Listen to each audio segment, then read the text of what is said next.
নমস্কাৰ, কুমুকছিলোঁ। আজি থালিলৈ আহিছোঁ। এয়া মই বনাব লৈছোঁ কলডিল। কলডিলৰ ফুল, তাৰমানে বুঢ়া অংশখিনি আপোনালোকে পেলাই নিদিব। এনেকৈ ধুনীয়াকৈ বাছি মাজৰ লাঠিডাল ওলাই এনেকৈ বগা অংশ এই সৰু পাত এটা থাকে, এইখিনি গুচাই মেলি মই ল'লোঁ।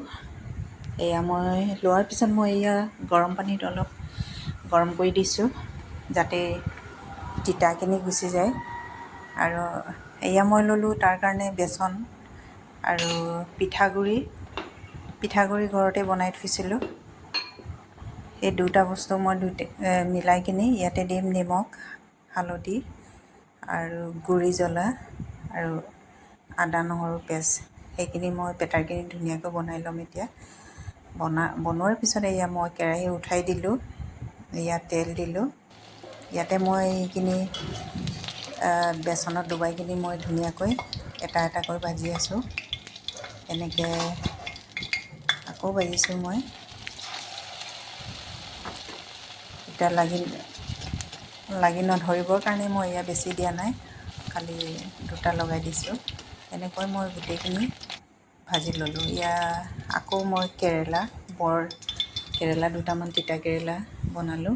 আৰু এইফালে বিলাহীও এনেকৈ পিচ কৰি মই এইখিনিতে ডুবাই কিনি ভাজি দিছোঁ। এই তেলতে মই আকৌ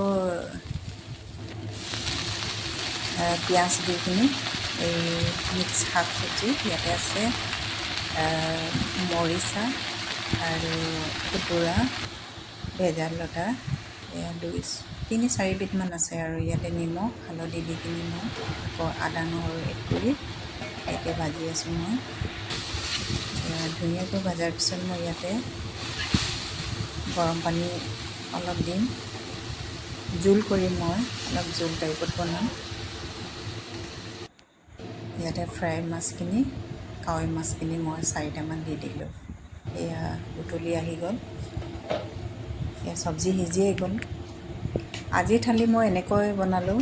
আৰু মোৰ বনোৱা প্ৰচেছটো কেনেকুৱা লাগিলে আপোনালোকে কমেণ্ট দিব, লাইক কৰিব আৰু মোক ছাবস্ক্ৰাইব কৰি দিব।